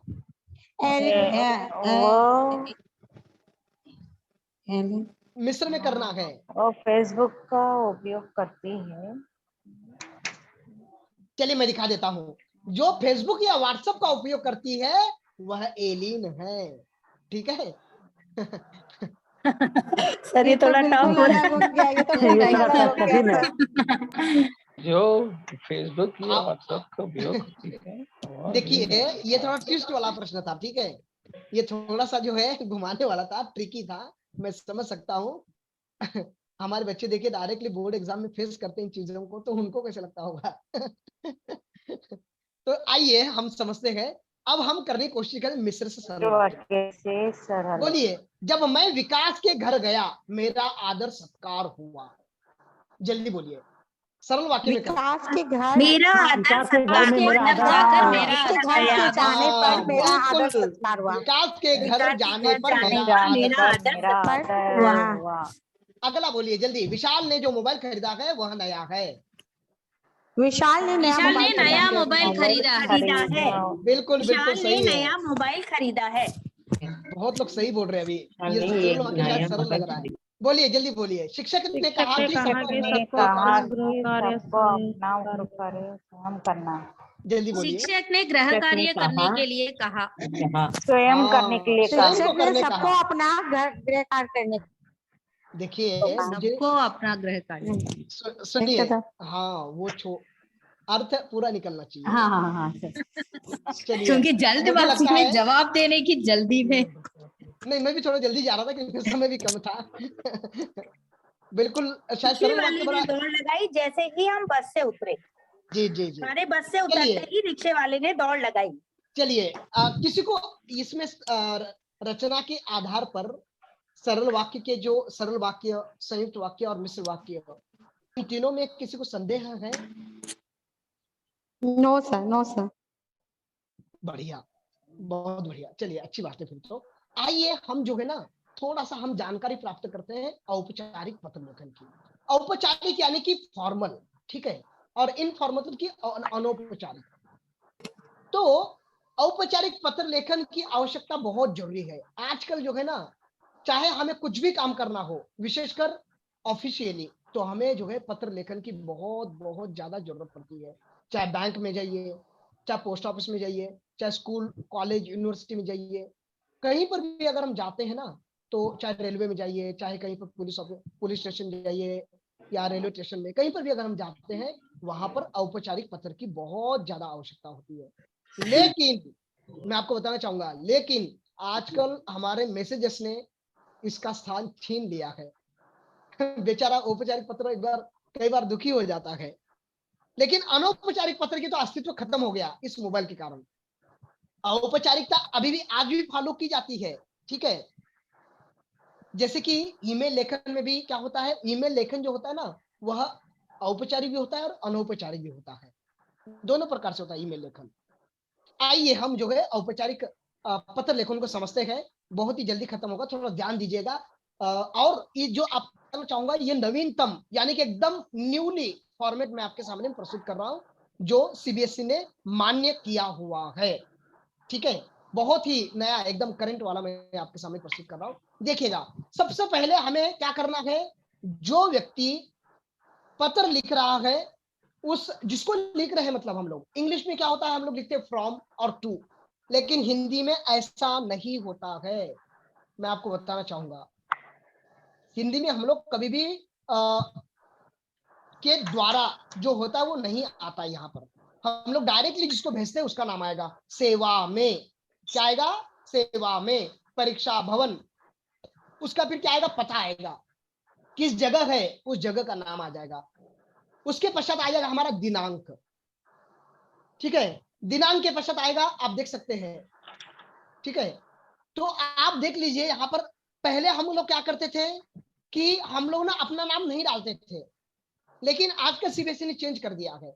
क्या चेंज किया है, भेजने वाला व्यक्ति भी अपना नाम लिखेगा। अब थोड़ा सा ध्यान से सुनिएगा, भेजने वाला व्यक्ति क्या करेगा, अपना नाम अवश्य डालेगा। जैसे हम लोग इंग्लिश में फ्रॉम और टू लिखते हैं ना, ये पहले के प्रारूप में नहीं था, लेकिन अब के प्रारूप में ये होगा। यानी कि लिखने वाले व्यक्ति का भी नाम, उसका पता पूरा रहेगा। उसके पश्चात दिनांक आएगी, दिनांक के पश्चात जो है जिस व्यक्ति को हम लिख रहे हैं वहां पर सेवा में आ जाएगा, और श्रीमान प्राचार्य महोदय डीएवी विद्यालय चेन्नई, ऐसा उसका पता आ जाएगा डैश डैश के स्थान पर। ये मैं आपको प्रारूप दिखा रहा हूं, ठीक है। आगे क्या आएगा, फिर प्राप्तकर्ता अथवा विभाग का कार्यालय का नगर सहित वहां पर नाम आ जाएगा। जो आप देख रहे हैं डैश डैश वाली लाइन है, 3 लाइनें, तो वो जगह पर पता आ जाएगा, एड्रेस आ जाएगा। उसके पश्चात जैसे कि आपके सामने में मैंने दिखा रखा है, जिलाधिकारी या प्राचार्य कोई भी हो सकता है वहां पर, ठीक है। उसके पश्चात विषय आ जाएगा आपका, जो भी आप विषय देना चाहते हैं, किस संदर्भ में आप पत्र लिख रहे हैं वो आ जाएगा। बाद में आ जाएगा महोदय, जिसको हम लोग बोलते हैं ग्रीटिंग्स करके, ठीक है। उसके बाद आ जाएगा सैल्यूटेशन। अब यहाँ पर अगर आप नमस्ते या कुछ और लिखना चाहते हैं, रिस्पेक्टेड सर या डियर सर, ऐसा लिखते हैं हम लोग इंग्लिश में, तो यहाँ पर हम लोग नमस्ते जी वगैरह महोदय के नीचे लिख सकते हैं। अगर आप नहीं भी लिखते तब भी कोई दिक्कत नहीं है। तो यहाँ पर आपको बॉडी ऑफ द लेटर, यानी कि पत्र का मुख्य भाग हम बोलते हैं इसको, क्या बोलते हैं हम लोग इसको, पत्र का मुख्य भाग। देख सकते हैं आप सविनय, ये आपके सामने दोबारा दिखाता हूं मैं, ये देखिए, ये जो है पत्र का सबसे मुख्य भाग होता है। उसके बाद आप देख सकते हैं, हमेशा हमें पत्र जब शुरुआत करते हैं तो क्या करना चाहिए, एक नम्रता के साथ, निवेदन के साथ। सविनय निवेदन इस प्रकार है कि आपके क्षेत्र का जागीरदार मैं नागरिक हूं, ऐसे के लिए मैं आ रहा हूं। उसके बाद विषय वस्तु, आप देख सकते हैं मैंने उसको ब्रैकेट डैश डैश में लिख रखा है। विषय वस्तु यानी कि हम किस विषय के लिए, किस चीज की मांग करने के लिए हम पत्र लिख रहे हैं, उसका उल्लेख कभी भी पहले पंक्ति में नहीं करना चाहिए, बल्कि हमें दूसरे तीसरे अथवा पैराग्राफ वाइज अगर हम लिखते हैं तो हमें दूसरे वाले पैराग्राफ में लिखना चाहिए। उसके पश्चात हमें धन्यवाद ज्ञापन करना चाहिए। आप देख सकते हैं ब्लू कलर में, और सबसे नीचे आप देख सकते हैं ग्रीन कलर में मैंने डाल रखा है, यानी कि हम इसको क्या कहते हैं, धन्यवाद ज्ञापन। हमारा काम करने के लिए उस व्यक्ति को हम लोग थैंक यू बोलते हैं, हम लोग उसको थैंक यू करना। उसके पश्चात आ जाएगा आपका भवदीय, यानी कि आपका, कुछ भी बोल सकते हैं, नगरवासी या कुछ भी हो। उसके नीचे में ज अपना नाम नहीं लिखना है किसी भी छात्र को। तो ये था आपका औपचारिक पत्र का सबसे नवीनतम प्रारूप, ये आपके सामने मैंने प्रस्तुत किया है। तो आपको 4 बातें याद रखनी है। सबसे पहले पत्र लिखने वाले का नाम, पता, पिन कोड सहित, उसके पश्चात दिनांक, उसके पश्चात जिस व्यक्ति को भेज रहा है उस व्यक्ति का नाम और पता पूरे एड्रेस के साथ, पते के साथ, पिन कोड के साथ। उसके बाद में विषय, विषय के बाद में ग्रीटिंग्स, उसके बाद में सैल्यूटेशन, और उसके बाद में आप आ जाएंगे कहां पर, बॉडी ऑफ द लेटर, यानी कि पत्र का सबसे प्रमुख भाग जो है उस पर आएंगे। उसके बाद में धन्यवाद ज्ञापन, और लिखने वाले का के लिए अपना नाम हो, अथवा विद्यार्थी है तो अपना नाम, कक्षा, सेक्शन वो लिखे। अगर बैंक का कोई कस्टमर है तो कस्टमर जो है अपनी ओर से वहां पर अपना नाम और अकाउंट नंबर वहां पर जानकारी दे सकता है, अपना मोबाइल नंबर उसको वहां पर उल्लेखित कर सकता है। तो ये है औपचारिक पत्र का सबसे नवीनतम प्रारूप। आइए हमें क्या जानना चाहिए फिर बोर्ड की परीक्षा में लिखने के लिए। परीक्षाओं में हमें जब भी लिखते बच्चे हमारे, तो उनको कुछ चीजें जो है ना गोपनीय रखनी चाहिए। जैसे कि लिखने वाले का नाम, पता, जगह, ये कभी भी नहीं लिखना चाहिए। उसकी जगह पर हम क्या करें, क ख ग उसका प्रयोग करना चाहिए, ठीक है। उसके पश्चात बहुधीय, वहां पर भी क्या करना है, च छ ज कुछ और लिखे, अपना खुद का नाम नहीं लिखना है। कक्षा, सेक्शन आदि वहां पर भी कुछ भी यानी कि फेक चीजें लिखनी चाहिए, ठीक है। यानी कि कभी भी अपना नाम उल्लेखित नहीं करना चाहिए।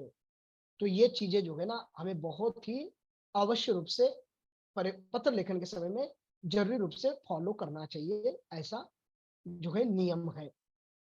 शायद आपको औपचारिक पत्र कैसे लिखा जाना चाहिए, इसका जो है थोड़ा सा एक अभ्यास हो गया होगा, आप लोग इसके बारे में कुछ जानकारी प्राप्त कर लिए होंगे, ऐसे मैं उम्मीद कर रहा हूं। तो अभी आपके सामने में मैंने आज हमने क्या जाना और हमने आज क्या सीखा, इस आधार पर यहाँ पर 4 प्रश्न दिए गए हैं। कृपया आप स्क्रीनशॉट ले सकते हैं। ये आपका आज का दैनिक कार्य है। कृपया इसको जरूर करने की कोशिश कीजिएगा। आपसे निवेदन है कि कृपया करिएगा, और हो सके तो आप ग्रुप में जरूर डाल दीजिएगा अपने कार्य को, ठीक है। ऐसा मत सोचिए कि जो है ये हम पर कोई आदेश दे रहा है, ये आदेश बिल्कुल भी नहीं है, ऐसा मत समझना आप। मैं भी आपके जैसे एक शिक्षक हूँ, बस एक अच्छे शिक्षक के नाते से मैं आपको बोलना चाहूंगा कि जरूर कोशिश आप करिएगा। जी बोलिए, किसी को सर संदेह? इससे पूर्व वाला स्लाइड एक बार देखना चाहूंगा। ये वाला मैम? हाँ सर। जी हाँ ठीक है। ओके मैम, तो कृपया आप लोग स्क्रीनशॉट ले लीजिएगा। जी मैम बोलिए। ये जो औपचारिक पत्र के कितने प्रकार होते हैं, उसका भेद लिखिए। सभेद मीन्स मैम सर कि भेद। सर पत्र तो 2 तरह के होते हैं ना, औपचारिक और अनौपचारिक। नहीं, ओके, औपचारिक पत्र औपचारिक के भी और भी भेद भेद होते हैं। जी बिल्कुल बिल्कुल, औपचारिक के भी और भी भेद होते हैं औपचारिक के। तीन होते हैं। ठीक है, औपचारिक के भेद जो होते हैं ना, संपादकीय पत्र, आवेदन पत्र, व्यावसायिक पत्र, उसके बाद ऐसे ना, ऐसे जो है कार्यालय पत्र, ऐसे जो है 5 प्रकार के पत्र होते हैं। कुछ लोग 7 प्रकार के बताते हैं। तो आपको जितने मिल सके उसका आप सभेद उसका उदाहरण लिख लेना, ठीक है, ताकि ये आप सर्च कर सके, आपको और जानकारी मिले। इसलिए मैंने इस प्रश्न को दे रखा है। शायद आप लोगों ने सबने जो है स्क्रीनशॉट लिए होंगे, ऐसे मैं उम्मीद कर रहा हूँ। बहुत बहुत धन्यवाद आपका इस कक्षा को सुनने के लिए। आप